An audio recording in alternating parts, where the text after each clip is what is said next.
Bom dia. Nós vamos começar mais o Bebê da Juventude. Sejam todos bem-vindos. Você aí que entrou no canal da Piba e clicou para assistir a nossa EBD, dando sequência ao estudo do livro recém-lançado aqui pela Editora Fiel no Brasil, do pastor John Piper, Cristo e Coronavírus. Nós já temos estudado esse livro, essa é a quarta aula desse livro. Então, se você ainda não baixou, se você não acompanhou, se você não tem acompanhado, você pode baixar esse livro no site da Editora Fiel. Você pode acompanhar ao longo das aulas. Mas o interessante é que nós já estamos há 2 meses nessa quarentena. 2 meses já, assim, nos reunimos como igreja, 2 meses já tendo aulas, lives. E nós temos uma dificuldade muito grande, talvez, e o nosso coração começa a questionar o que Deus está fazendo através do coronavírus. Quais são os propósitos de Deus e como Ele tem direcionado toda essa situação. Se não bastasse a própria crise de saúde, nós temos uma temperatura fervendo no nosso país, um ambiente político absurdamente explosivo, que torna e agrava todo tipo de crise. Quem está falando a verdade? Quem está mentindo? E aí muitas vezes nós queremos assumir um lado e a gente vê que nem tudo é preto e branco. Mas uma das coisas que Deus tem feito através dessa crise é revelar quais são os nossos valores. Quais são os valores da sua vida que têm aparecido diante desse tempo que tem passado? Então, quais valores pessoais, a quarentena e o distanciamento social têm evidenciado em você? Amor próprio? Conforto? Viver como se outros não existissem? Viver voltados para si mesmo? Se você é como eu, você vai perceber que todos esses pecados, essas raízes, elas estão impregnadas no seu coração. E é assim que isso começa a se manifestar. Quando a tentação de você viver para si, de você ver quais são os seus valores e que você ama muito mais a si mesmo do que você pensa. Então, um dos valores que a quarentena pode estar mostrando é o valor do amor próprio. O valor do quanto nós nos amamos, muito mais do que nós amamos a Deus. E é um dos propósitos de Deus justamente através do coronavírus. É de nos realinhar com um único valor infinito, que é o valor infinito de Cristo. O coronavírus é a chamada estrondosa de Deus para nos arrependermos e realinharmos as nossas vidas ao valor infinito de Cristo. O coronavírus não é o único exclusivo fator como uma chamada para o arrependimento.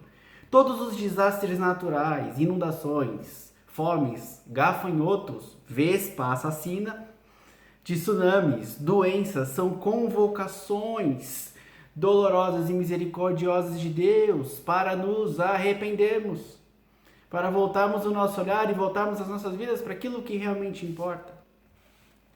Convido você a abrir a sua Bíblia agora no Evangelho de Lucas e pegue a sua Bíblia aí, seja a sua Bíblia de papel ou a sua Bíblia digital. Nós vamos olhar muitos textos hoje, eu peço que você fique acompanhando porque vai ser a nossa dinâmica. Evangelho de Lucas, capítulo 13, verso 1 ao verso 5. Veja o que acontece nessa história. Lucas 13, de 1 a 5. Naquele momento estavam presentes algumas pessoas que lhe falaram dos galileus, cujo sangue Pilatos havia misturado com os sacrifícios que eles ofereciam. Jesus lhes respondeu: pensais que esses galileus, por terem sofrido essas coisas, eram mais pecadores que todos os outros? Eu vos digo que não. Antes, se não vos arrependerdes, vós também perecereis. Ou pensais que aqueles 18 sobre os quais a torre de Siloé caiu e os matou, eram mais culpados do que todos os outros habitantes de Jerusalém?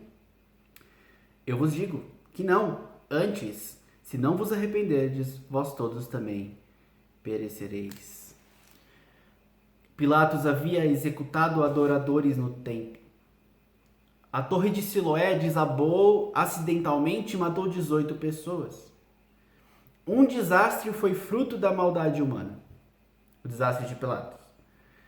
O outro foi um acidente. As multidões queriam saber, Jesus, qual é o significado disso? Foi um ato de juízo de Deus sobre pecados específicos? Não.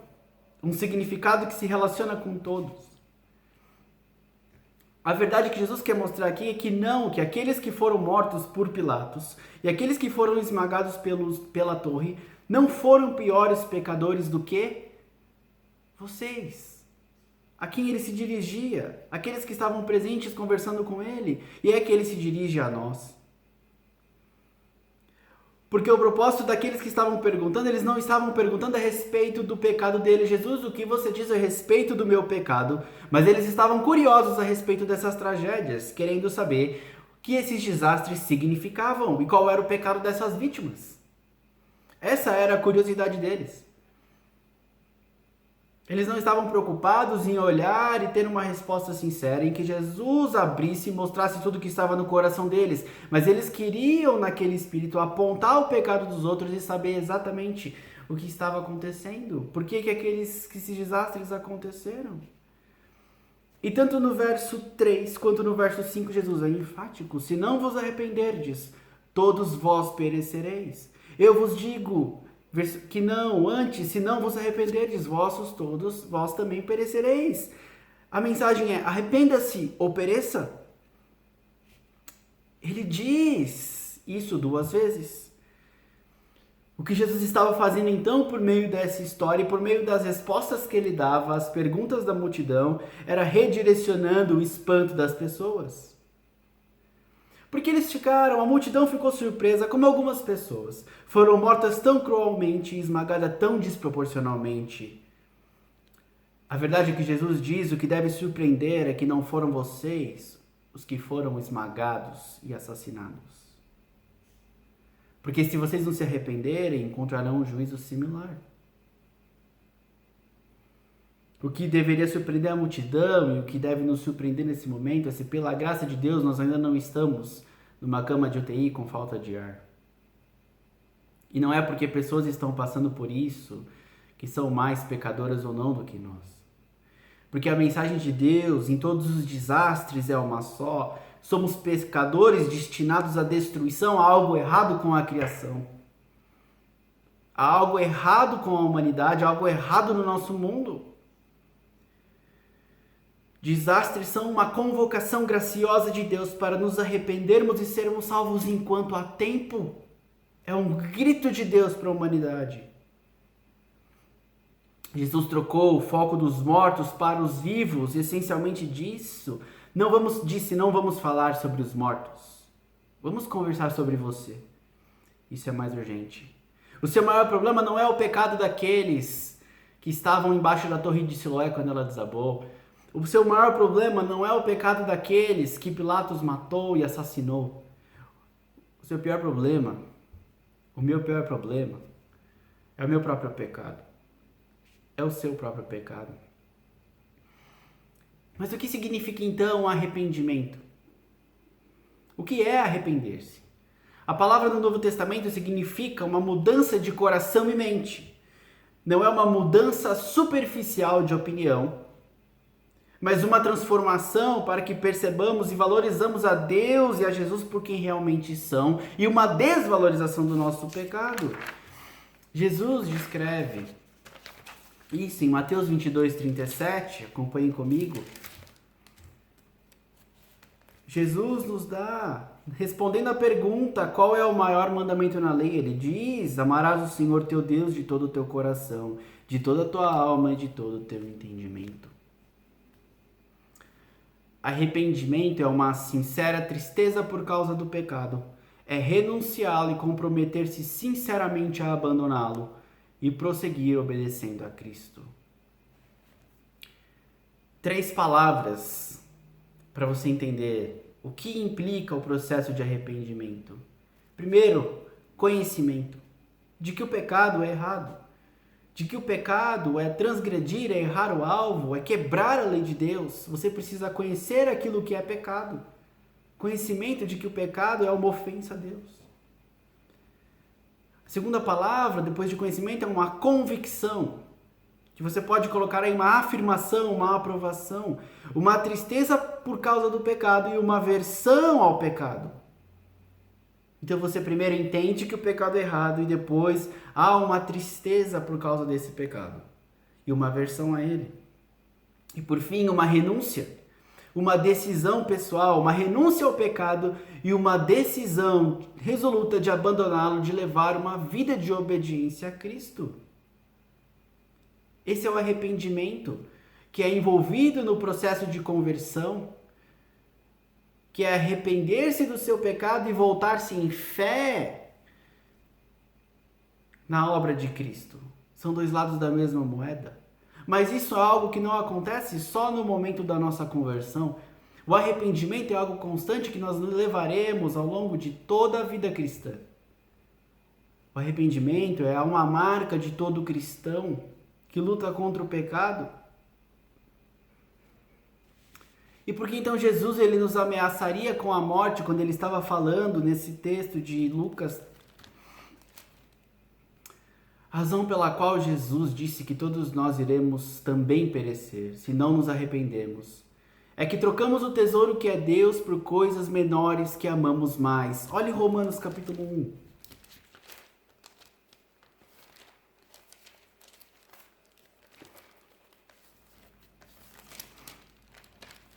Romanos capítulo 1.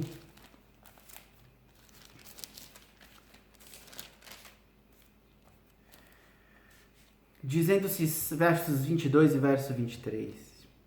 Dizendo-se sábios, tornaram-se loucos. E substituíram a glória do Deus incorruptível por imagens semelhantes ao homem corruptível, às aves, aos quadrúpedes e aos répteis. No contexto imediato de Romanos capítulo 1, Paulo escreve carta à igreja em Roma, e ele faz aqui uma alusão muito forte aos imperadores romanos. Eles estavam trocando, eles tornaram-se loucos, substituem a glória do Deus incorruptível por imagens semelhantes ao homem, corruptíveis, às aves, os animais do império. Tudo aquilo que eles levavam, os seus símbolos, trocando o Deus verdadeiro. Mas é justamente isso que nós fazemos quando nós trocamos Deus por dinheiro, por entretenimento, por amigos e pela família. Novamente, não que essas coisas sejam erradas em si, mas elas têm um fim maior que é a glorificação do próprio Deus. Mas quando nós tiramos o Criador e nós passamos a adorar a criatura, nós pecamos, os nossos valores estão alinhados de uma forma errada. Nós desprezamos o valor infinito de Cristo. Nós quebramos a lei de Deus ao se apropriar do pecado. E desprezamos o valor de tudo que é Deus, de tudo que Deus é em Jesus Cristo. Arrependimento significa a gente romper com o pecado por essas preferências suicidas por latão ao invés de ouro, areia ao invés de rocha, brincadeiras na sarjeta ao invés de férias na praia. É isso que nós trocamos quando nós desprezamos o valor de Cristo. C.S. Lewis ele escreve no seu livro dizendo: somos criaturas medíocres, brincando com bebida, sexo e ambição. Quando a alegria infinita nos é oferecida, como uma criança ignorante que prefere fazer castelos de lama em meio à insalubridade, por não imaginar o que significa o convite de passar um feriado na praia, nos contentamos com muito pouco. Nos contentamos com muito pouco? E a chamada de Deus através do desastre, através do coronavírus, é nos despertar para o valor infinito do seu Filho. Ao invés de colocarmos o nosso coração em coisas tão passageiras e em coisas que podem ser tiradas de nós a todo momento. E tudo se encaixa perfeitamente porque quando Jesus é o nosso valor principal, todas as outras coisas boas da criação de Deus, elas têm o seu sentido, elas têm o seu propósito. E elas funcionam como meio de glorificar a Deus, seja o seu dinheiro, seja o seu entretenimento, seja a sua família, seja os seus amigos. Tudo isso no lugar certo, alinhado e colocado debaixo do valor supremo de Cristo. Tudo isso é bom e é um presente de Deus.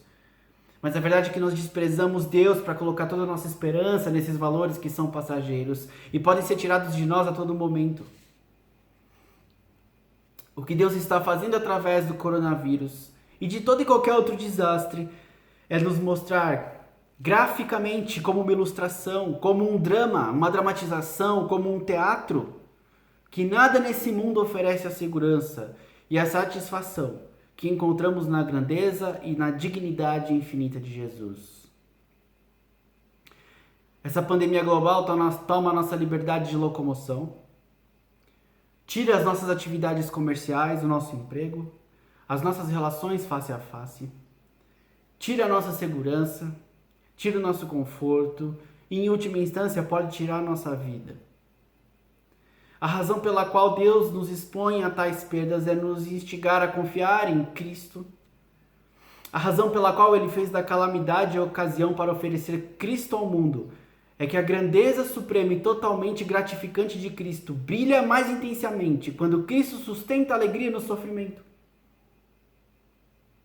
A soberania de Deus, que pode parar o coronavírus, é a mesma que sustenta a alma nesses dias difíceis. É o dom do desespero. Olha 2 Coríntios capítulo 1.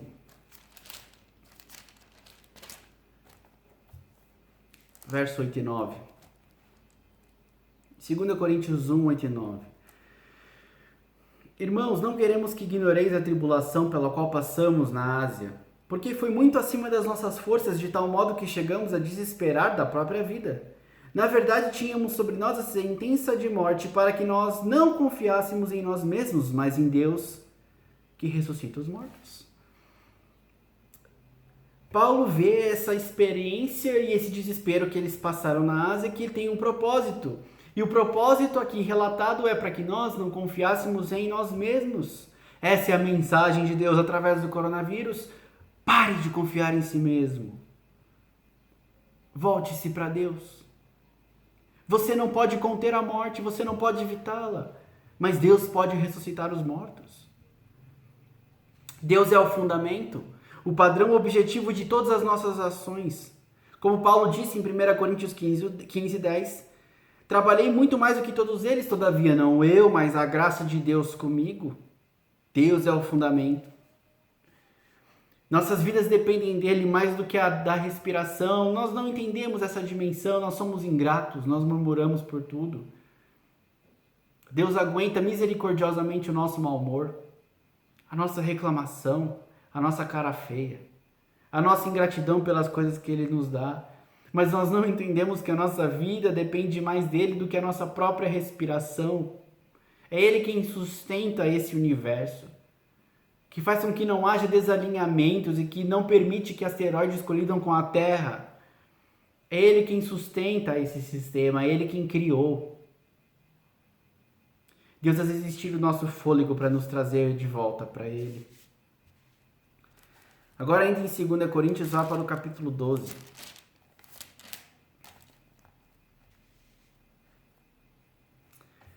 A partir do verso 7, Paulo diz, até mesmo sobre essas extraordinárias revelações: portanto, para que eu não me tornasse arrogante, foi-me posto um espinho na carne, um mensageiro de Satanás para me atormentar, para que eu não me tornasse arrogante. Pedi ao Senhor 3 vezes que o tirasse de mim, mas ele me disse: a minha graça te é suficiente, pois o meu poder se aperfeiçoa na fraqueza. Por isso, de muito boa vontade me gloriarei nas minhas fraquezas, a fim de que o poder de Cristo repousa sobre mim. Paulo foi abençoado com grandes revelações. Deus viu o perigo do seu orgulho. E Satanás viu o perigo da verdade e da alegria. Deus governa sobre a estratégia de Satanás, de modo que aquilo que Satanás pensa que arruinará o testemunho do apóstolo, na verdade, contribui para a sua humildade e alegria. Paulo recebe o mensageiro de Satanás. Nós não sabemos o que é esse espinho. Sabemos que dói. Sabemos que incomoda o apóstolo.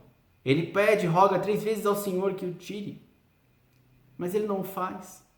Ele tem um propósito para essa dor. Ou seja, o meu poder se aperfeiçoa na fraqueza. Seu propósito é que, através da fé e da alegria inabaláveis de Paulo, Cristo brilhe como sendo mais valioso do que a saúde. Alegremente, como é que pode ser? Como que se explica essa alegria? Por que Paulo está disposto a abraçar o seu espinho com alegria? Porque o seu maior objetivo na vida é que Cristo seja magnificado em seu corpo, seja pela vida ou pela morte. Olhe Filipenses, capítulo 1, Verso 20. Segundo a minha extensa expectativa e esperança de que em nada serei decepcionado. Pelo contrário, com toda a ousadia, tanto agora como sempre, Cristo será engrandecido no meu corpo, seja pela vida, seja pela morte. Paulo abraçou a perda em parte, porque na perda Cristo foi plenamente ganho. Olhe Filipenses 3,8 agora. Sim, de fato também considero todas as coisas como perda, comparadas com a superioridade do conhecimento de Cristo Jesus, meu Senhor, pelo qual perdi todas essas coisas. Eu as considero como esterco para que possa ganhar a Cristo. Paulo considera tudo como perda, por causa da sublimidade do conhecimento de Cristo Jesus. Por causa dele, perdi todas as coisas e eu as considero como lixo, como esterco, para ganhar a Cristo. Arrepender-se é uma mudança de coração e mente que valoriza Deus em Cristo mais do que a vida. Como o salmista diz, porque a tua graça é melhor que a vida. Os meus lábios te louvam. A pandemia do coronavírus é a experiência da perda. Desde a perda da convivência, uma perda mais leve, até a perda maior da vida. E se conhecermos o segredo da alegria de Paulo, poderemos experimentar a perda como ganho. É isso que Deus está dizendo ao mundo nesse momento. Arrependa-se e realinhe-se ao valor infinito de Cristo. Arrependa-se e realinhe sua vida ao infinito valor de Cristo. Mas esse alinhar-se ao infinito valor de Cristo não é algo apenas místico. Não é algo que fica num campo, numa atmosfera superior e você vê o infinito valor de Cristo e toca uma musiquinha de fundo e você fecha os olhos e fica meditando. Não, isso não é o amor cristão. Alinhar-se ao valor infinito de Cristo vai nos produzir algo.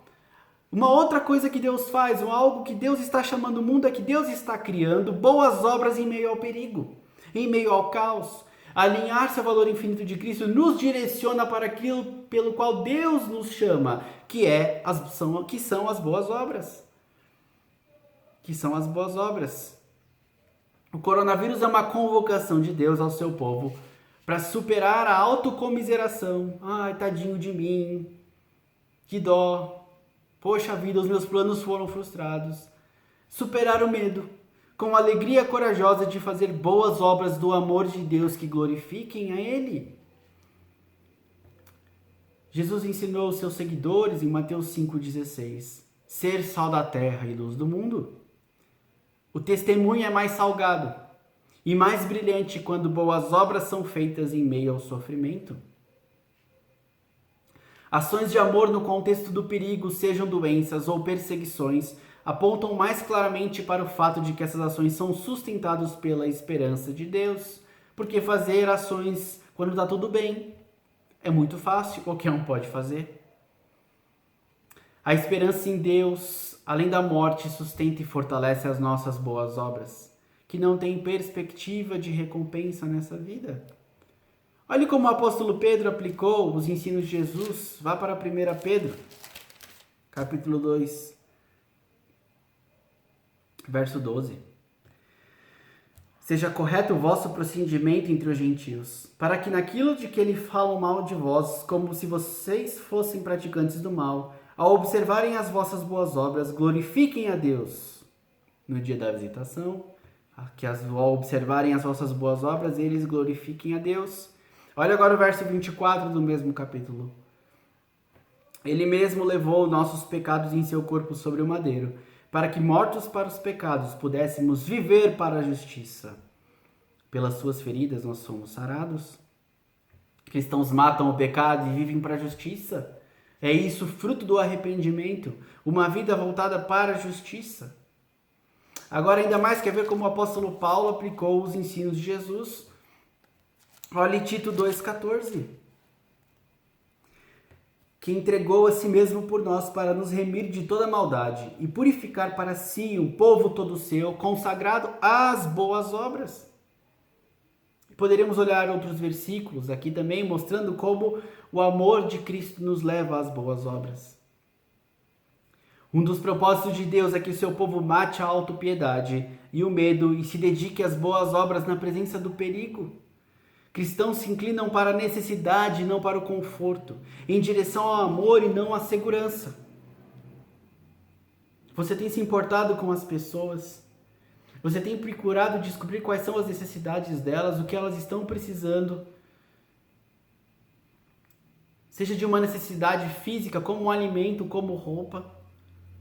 Seja de uma necessidade espiritual, como uma conversa, uma palavra de consolo. Você tem se prontificado a isso ou você tem aproveitado para maratonar suas séries da Netflix e ficar tão somente no seu mundo?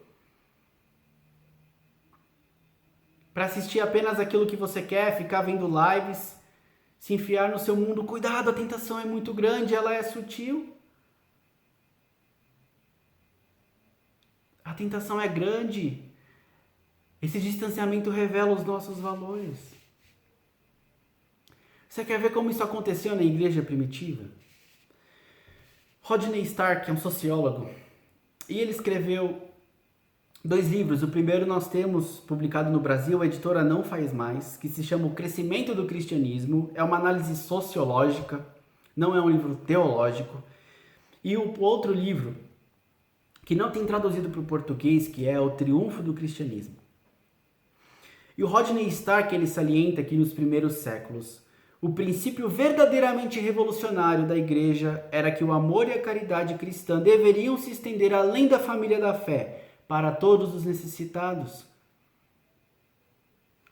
Com aqueles seus colegas que não são cristãos, você tem se preocupado com eles, de entender quais são as necessidades deles? 2 grandes pragas atingiram o Império Romano, em 165 e no ano 251. Entenda que fora da igreja cristã, ali não havia fundamento religioso para a misericórdia e para o sacrifício, não havia. Porque os deuses não se importavam com os problemas dos humanos. Os deuses pagãos do império não se importavam. A misericórdia era vista como um defeito de caráter e a pena como uma emoção patológica. Você que tem dó, você é um fraco, você é um doente. Você que tem compaixão, você é um doente. Você tem um defeito de caráter. A misericórdia envolve você fornecer ajuda ou alívio para quem não merece. Para quem não merece, isso é o contrário de justiça. É por isso que Deus nos trata com misericórdia. Não há nenhuma obra, nenhum mérito em se converter. Em se arrepender, arrependimento não é uma obra. Eu me arrependi, isso foi dado a você pela graça de Deus. Arrependimento é como um mendigo que estende as mãos para receber comida. Porque ele simplesmente não pode fazer nada. É um doente que estende as mãos para receber o remédio da cura, porque ele não pode fazer nada. Nós recebemos misericórdia. A justiça de Deus foi executada na cruz. A justiça de Deus foi executada no seu Filho. Nós não recebemos essa justiça, porque Jesus recebeu a justiça. E nós recebemos misericórdia. E a misericórdia era vista como algo fraco no contexto do Império Romano. 1/3 do Império Romano estava morrendo doente. Os médicos fugiam para suas terras rurais, saíam das cidades. Os que tinham sintomas eram expulsos das suas casas.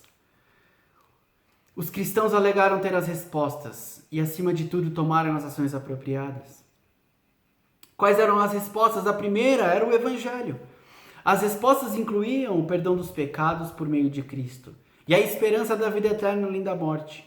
Foi uma mensagem preciosa em uma época de desamparo, despreparo médico, e contemplava a desesperança, auxiliava naqueles que estavam desolados. Quanto às ações, um grande número de cristãos cuidava dos doentes e dos moribundos. No final da segunda praga, desses 2 anos que eu mencionei, o bispo Dionísio de Alexandria escreveu uma carta enaltecendo os membros da sua igreja. Olha o que ele diz. A maioria de nossos irmãos mostrou amor e lealdade ilimitados, nunca poupando a si mesmos e pensando apenas no outro. Intrépidos diante do perigo, cuidaram dos enfermos, atendendo a todos com as suas necessidades e ministrando a eles em Cristo. E com eles partiram dessa vida, serenamente feliz. Esse cuidado contracultural, um choque cultural na época, sustentado por Cristo, pelos doentes e pelos pobres, teve o poder de afastar muitas pessoas e trazer muitas pessoas do paganismo para o cristianismo.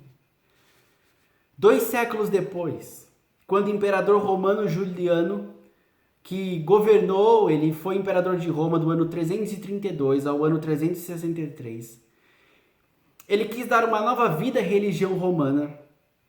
Ele viu o cristianismo como sua principal ameaça. E ele escreveu frustrado ao sumo sacerdote romano da Galácia. O ateísmo, lembre-se, é o imperador romano escrevendo, então ele se refere ao cristianismo como ateísmo. Ok? O ateísmo, isto é, a fé cristã, avançou especialmente através do serviço amoroso prestado a estranhos dos seus cuidados com o enterro dos mortos.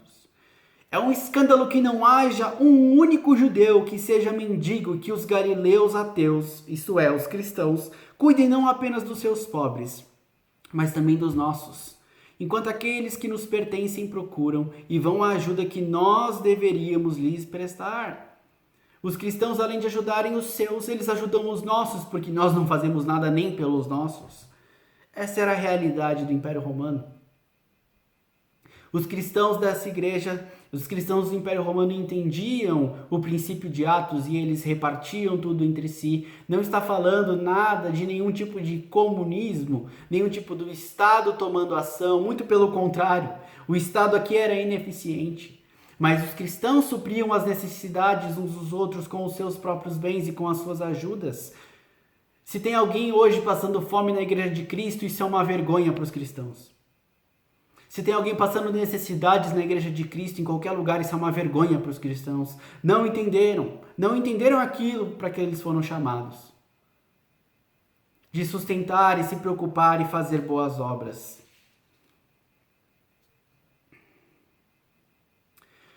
Não há contradição entre ver o coronavírus como um ato soberano de Deus e convocar os cristãos a correrem risco para aliviar o sofrimento causado.